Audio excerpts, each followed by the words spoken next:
Alhamdulillah, wassalatu wassalamu ala Rasulullah wa ala alihi wa sahbihi wa ala amma ba'd. Our Honorable Sheikh, Dr. Abdullah, Abdurrahman Al-Omaisan, may Allah preserve him, protect him, and reward him for us. حفظه Allah started by saying that Allah subhanahu wa ta'ala commanded us to establish the prayer. Allah subhanahu wa ta'ala, to preserve the prayer. Allah subhanahu wa ta'ala said in the meaning of the ayah, preserve the prayers and the best and the middle prayer, the prayer of asr, and stand for Allah quietly and silently. And likewise, Allah subhanahu wa ta'ala described the believers, and from the greatest of the description of the believers is that they establish the prayer. As Allah subhanahu wa ta'ala said what means regarding the prayers, regarding the believers, Allah subhanahu wa ta'ala said what means those who believe in the unseen and they establish the prayer and they give from that which we have given them. So from the description of the believers is that they establish the prayer. Not only do they perform the prayer, but rather they establish it, meaning they perform it and they preserve it and they pray it in its time, and they pray it properly and correctly as they are commanded. The Messenger sallallahu alaihi wasallam, he saw a man, a Bedouin, who had entered into the masjid of the Messenger sallallahu alaihi wasallam. And he prayed, and then he came to the Messenger sallallahu alaihi wasallam and he gave him the greeting. He gave him salam, and the Messenger sallallahu alaihi wasallam commanded him, and he said to him, what means return back and pray because you did not pray. So he went and repeated the prayer, and then he came back to the Messenger sallallahu alaihi wasallam a second time, and the Messenger sallallahu alaihi wasallam, he said to him, go back and pray because you did not pray. And he did so the third time, and the Messenger sallallahu alaihi wasallam, he said the same thing to him. And then he said, by Allah, the one who sent you with the truth, I don't know how to pray other than this. I don't know how to pray correctly other than this. So teach me. And the Messenger sallallahu alaihi wasallam, he taught him how to pray. And he taught him how to pray properly and correctly. So it is upon us to learn how to pray, and to learn how the Messenger sallallahu alaihi wasallam himself prayed. For he sallallahu alaihi wasallam said, what means pray as you see me pray. Pray as you have seen me pray. This is the command of the Messenger sallallahu alaihi wasallam to his companions. He sallallahu alaihi wasallam, he looked at the man who was praying to see how is he praying. Is he praying correctly, or is he praying incorrectly? As to rectify his prayer and to correct his prayer and to teach him.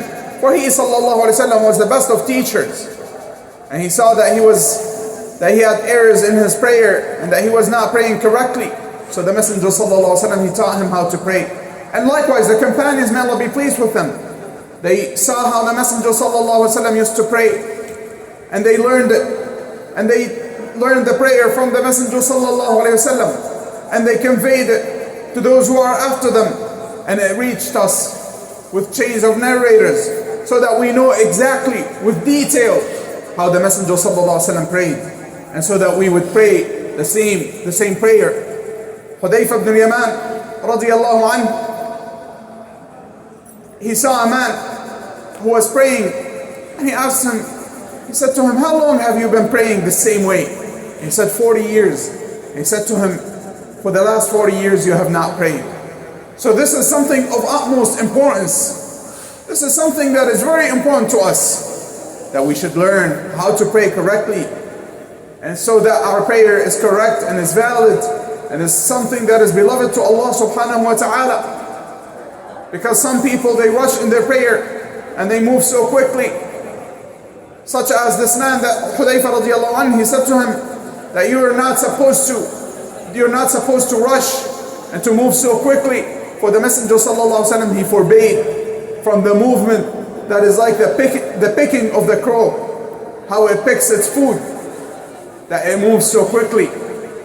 And so the Messenger sallallahu alaihi wasallam, he saw this man, as was mentioned, who came and prayed. So the Messenger sallallahu alaihi wasallam, he taught him how to pray.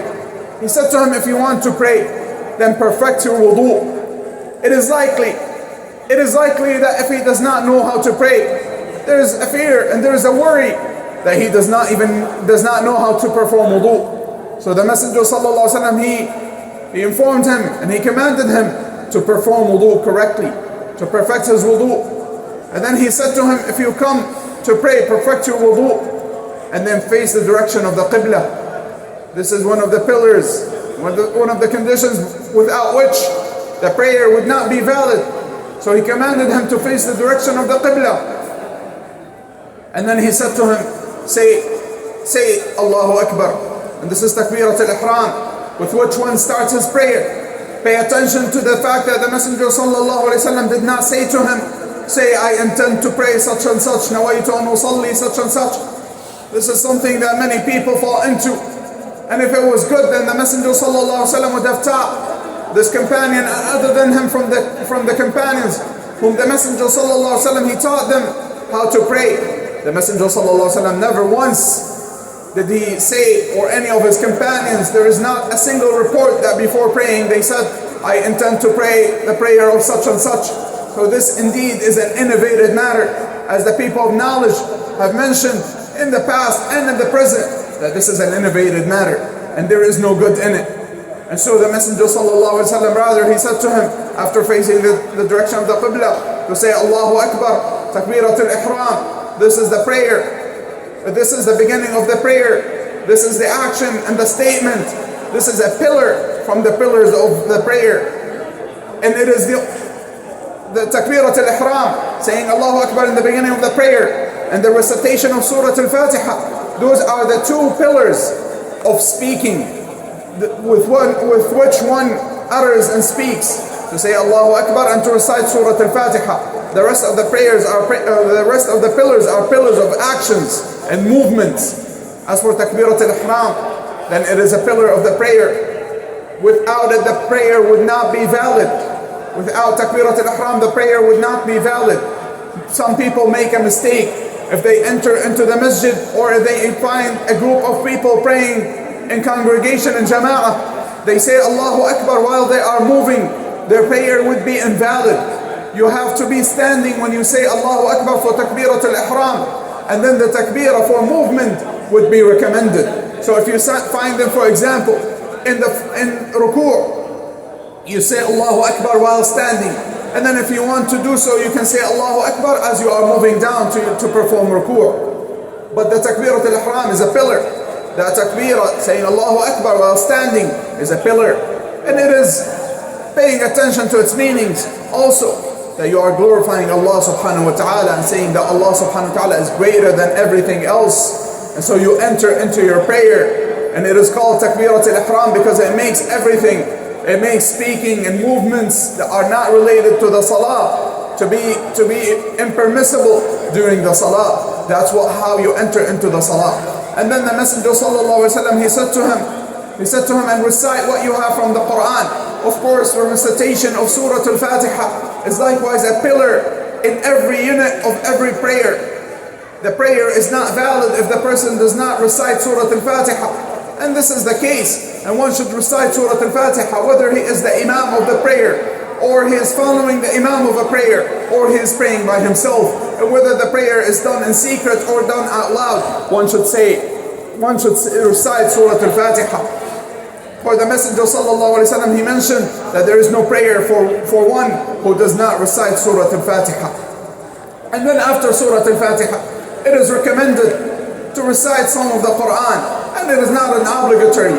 Besides Surah Al-Fatiha, reciting any of the Quran, any verses from the Quran, is a recommended and is a voluntary action. And then after that, the Messenger sallallahu alaihi wasallam, he commanded him to go into ruku', and to settle in the position of ruku', and to fully be in the position of ruku'. Some people they go to ruku' and then they get up so quickly to the point that they don't perform ruku' properly and correctly, and that is not correct. And rather, one should settle in the position of ruku', and one should learn how to perform ruku' properly and correctly. His back should be level with the ground.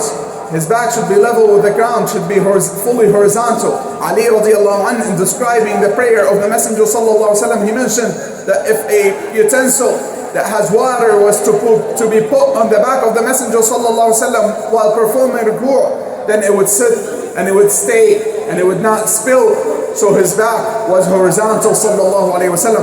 And likewise in the description that the companions, may Allah be pleased with them, told us about the prayer of the Messenger sallallahu alayhi wasallam, is that when he was performing ruku' sallallahu alayhi wasallam, his head would not be down towards his feet, nor is it up facing forward, but rather it is level with his back, sallallahu alayhi wasallam. And then after that he told him to get up to the point of to be fully in the standing position.